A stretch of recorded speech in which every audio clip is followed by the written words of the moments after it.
fellow babies, welcome back to SIFTD.net, Pachter Factor, sustainable through Patreon. So please find the Patreon link and see what kind of level you can sustain SIFTD at. If you're watching on YouTube, we welcome you. You're seeing this stuff late, and all I ask in return is a follow on Twitter at Michael Pachter. Thanks for joining us. This week's first question from Twitter from at MikeInHD. With games like PlayerUnknown's Battlegrounds pulling a lot of console players to PC, do you think Microsoft will force crossplay to keep Xbox relevant with this crowd, even if it isn't a balanced experience? Really good question, and you know, I think so, but good question. I don't know what's going to end up happening with PlayerUnknown Battleground.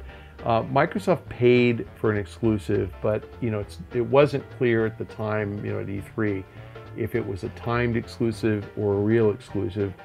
Lately, we've been hearing, you know, from the PlayerUnknown guys, from Brendan Green, that it may never come to PS4, and Microsoft would have to keep paying an exclusive fee to keep that from happening. I kind of feel like this thing is going to sell, you know, 8 or 10 million units on the Xbox. And it's sold about 8 million so far PC. This guy's given up a couple of $100 million if he doesn't go on PS4. So, you know, Microsoft can pay that, I suppose, but more likely, I think Microsoft will just buy them. And if they buy them, then yes, I do think you'll see cross-platform play with PC. Now, the problem with cross-platform, as you said, some guys with controllers, some guys with keyboards. The tone of your question, it's not a balanced experience. Clearly, you believe that PC shooters are much better played with a mouse and a keyboard. Not if you're me, but I totally understand that. So yeah, I don't know. You know, I think that cross-platform play is tough on a first-person shooter. I mean, it really is. But you could end up with co-op play. I mean, there's things you can do. You could make teams where every team has to have 2 Xbox players and 3 PC players or whatever. So, I mean, there's ways to do it where you could even it out. But I don't know what's going to happen. I know that Microsoft has the, you know, Xbox Anywhere initiative. It's got the Windows 10 initiative. It certainly has every incentive in the world to get PC gamers to, you know, download Windows 10 and play games on Windows 10. So yes, I think if there ever were a game that would have cross-platform play, this is the one. Minecraft is just not the same, and the 5-year-old, you know, on the Xbox probably doesn't care if there's a 5-year-old on a PC. So yeah, this is the game. So good question. I don't know what's going to happen. But I do think that a lot of people play only on console, like me, and they're going to look forward to playing PUBG on console, like me. I doubt I'll last more than a week, because if the experience is like it was for me on PC, I'm going to get my ass kicked so frequently that it won't be fun. But I'm going to find myself a team and join it and see if maybe we can survive, you know, longer than the first or the last 70 players. I've never made it past the last 70. I literally don't, I've never gotten more than 2 kills ever, you know, so the game is so freaking fast. All those YouTube videos you see where somebody like makes a really great kill and then stands up to celebrate and gets hit over the head with a shovel, I'm the guy who gets hit over the head with a shovel. I'm really bad at this game, but it's fun. Okay, our next question from SIFTD from Trantornator. With Xbox One X suffering from a steep price difference with the competition, is there any chance of Microsoft exiting the market after this generation? And if so, who, if anyone, will fill that void? No, 0 chance. End of question. Can I go on? There's no chance they're quitting. Microsoft makes a ton of money on Xbox, and you know, notwithstanding that the fanboys out there think that their respective favorite console has to dominate, Microsoft's making plenty of money. They're selling probably 10 million of these a year. They've probably got 35 million people paying $5 a month for Xbox Live. The cost of running Xbox Live, because remember, Microsoft's a big cloud company, is probably $1, and they're making $4 of profit. And then they also make a ton of money on game royalties and downloads and microtransactions and music and movies and a lot of other stuff. So this is a several billion-dollar profit business for them. No, they're not exiting. They're making the big push with Xbox Anywhere to be on Windows 10. I think Microsoft's indifferent if you play a game on a console or on a Windows PC. And I think that as long as you sign up for Xbox Live and you know, they don't care if you play on a console or PC. And frankly, I think they're better positioned for life after console than anybody. I think Amazon maybe has more resources and is more serious about it, but Microsoft's better positioned to dominate if in fact all gaming moves back to PC, and that could happen. Exit the market? No. New console? Probably. So Xbox One X, let's see if it's really bad. We'll see if it takes a while for an Xbox 2 or if they accelerate that. I don't think the Xbox One X is going to be bad. I just don't think it's going to sell well because, as you pointed out, the price differential is just too great. But if they can get the cost of making it down to, you know, $200, they'll cut the price down to $250. That might take 2 or 3 or 4 years, but that's going to happen eventually. And frankly, if this thing's $250, I think it's going to sell pretty well. So let's see. They're not giving up anytime soon. They're a tenacious group. They're determined. They're smart. They're rational. They're thoughtful. I don't see them exiting anytime soon. There's too much money at stake. Okay, our next question from SIFTD from Billy Bo Baggins, or is it Billy Bob Aggins? Billy Bo Baggins. Hey, Pack, I recently watched the Warcraft movie, and I was wondering if you had any insight as to how a developer publisher gets paid when they license their property for a film or TV show. Does a random Warcraft programmer from 2005 see any profit of any kind? What does a typical contract look like regarding royalties on these projects? That's actually a pretty easy answer. The random Warcraft programmer gets nothing unless the random Warcraft programmer is an owner of Activision or is an owner of Blizzard and shares in Activision profits. So Mike Morhaime probably gets something, but the truth is Activision and Blizzard are one big company. The licensing works as a minimum guarantee royalty against a percentage royalty. And typically with movies, the percentage is not going to kick in until the movie does a lot of box office, as in 200 million or 300 million or more. And it's total sales of everything, including DVDs and TV rights and all sorts of stuff in the movie business. But my guess is on that project, Blizzard was more interested in having the Warcraft brand promoted by the movie. So my guess is that the minimum guarantee royalty was 10 million bucks, maybe 20 million bucks. If it was 100 million, the movie wouldn't have gotten made. It would have been too much. 10 million, 20 million is probably similar to what, you know, an author gets, probably 10 million for the rights to a novel.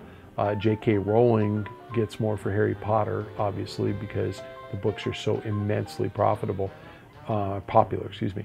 But probably not the first Harry Potter book or movie. She probably got that 10 million, 20 million kind of fee. She probably got a lot more for the second, third, fourth, fifth, sixth, seventh.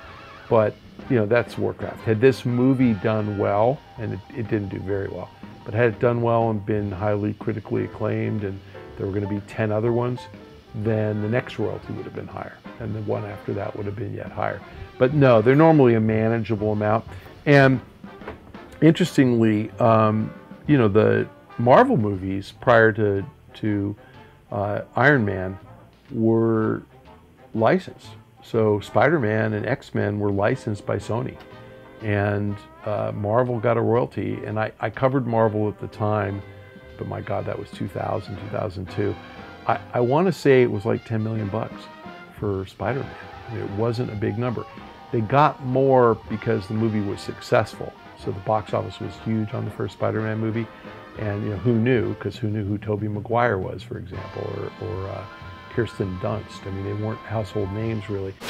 Okay, our last question this week from SIFTD, from P. Dober. I have a multi-billion-dollar idea, he's rounding up, to create right-hand JoyCons for the Nintendo Switch that move the thumbstick above the buttons. What are the laws around making hardware for one of the 3 consoles? You absolutely can make hardware, and you can make it work with the console, and they really can't stop you unless you use technology that they have patented. So if there's something inside the Joy-Con, the actual Joy-Con, that you copy, and they have a patent that prevents you from copying it, they can stop you. Or if you copy the design. And the problem with the design is your, whatever you're going to call them, you call them Joy-Cons. You definitely can't call them a Joy-Con. You got to call it something else. But your, Neocon, whatever you're going to call it, has to attach to the Switch body somehow. And so they probably have a design patent on that, on exactly how it connects. It also has to interface with the guts of the body, the screen, the pad. And again, there's some Bluetooth technology. I am not an engineer. I don't actually get any of this stuff, but possibly it's just generic patents for Bluetooth technology, and that's how it works, or near field communication. But if Nintendo patented it in that design, in that place to work, it's entirely possible, because again, I don't really know how the controller works, that there's a chip that sits in the Joy-Con that lines up on the pad and communicates through an interface, and you might have to copy that, and if you do, they can stop you. So the answer to your question is, if it's generic, commodity, easily copied, and you don't have anything that violates Nintendo patents, you can probably get away with it. If, in fact, it violates Nintendo patents, you have to get their permission to use their technology, and they probably won't give it to you. But possible. Anyway, fellow babies, SIFTD on Patreon. Shane needs your support. None of it goes to me. It crossed my heart. It's not going to me. Shane needs this so he can eat, and he can come here and not be passing out in my living room while we're filming the Pachter Factor. So please go to Patreon, determine what level of support you can afford. They go all the way up to tickets, entry to my E3 party. It's cool. You'll like it. It's worth it. And I will take you around, and we will fill you up with sushi and really good liquor. But also it goes down to the lowest possible tier, which just gets you the Pachter Factor. If you can't afford it or don't care to devote the resources to it, it's cool. Watch us on YouTube. The price for that is I get a shout out from you on Twitter, and you tell your friends to follow me at Michael Pachter. Thanks for joining us. We'll see you next week on Pachter Factor.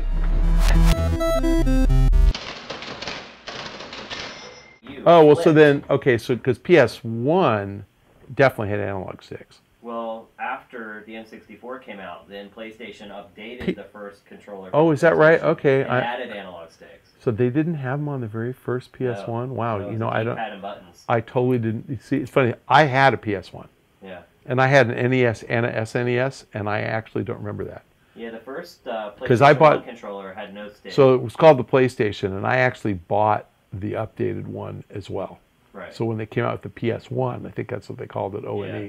I bought that. That's funny. I don't remember it. They totally took the idea. That's from funny. Nintendo. Oh, funny. Okay. Anyway, so then that's fair. So Nintendo invented this, but it's fine. I get it. I personally like them on top too. And I never thought about it. I don't really like Nintendo controllers either, but I don't. I hold them different. I don't hold them. I don't grip them. I never use the triggers on them. I hold them. I hold it up. I never thought about it, but I do. Interesting. But I never thought about it. Like you know how you just play games? Yeah. Like I actually, until you told me the PS1 controller didn't have analog sticks, I don't remember that. Yeah, they added them later. Yeah, but I mean, I had that. I just don't remember it. For some reason I actually thought they were on the NES too. So no, huh? No, I mean I totally believe you. Now that you say it, I can picture the controller and the Super NES and the Super NES Classic. Or I'm sorry, the NES Classic and the Super NES Classic. They have that old school controller. So you're right. I know that. I know you're right. I just forgot. Yeah. Because I feel like I've used analog sticks forever. So there you go.